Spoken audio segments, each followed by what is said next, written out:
Le 20 mai 1973, une date clé pour la mémoire collective du Sahara occidental. En ce jour du début des années 70, une lutte commença contre la colonisation, incarnée par le représentant historique du peuple sahraoui, le Front Polisario, après presque un siècle de domination espagnole. Une commémoration qui survient cette année avec des enjeux géopolitiques majeurs liés à la reprise du conflit armé entre le Sahara occidental et le Maroc après les événements de la localité El Guerguerat le 13 novembre 2020.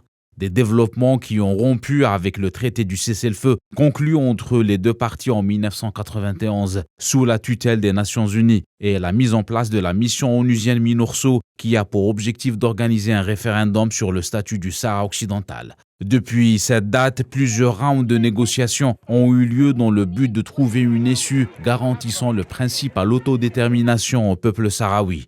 Le dernier rendez-vous des pourparlers était en 2019 à Genève, mais sans aucune avancée dans le dossier.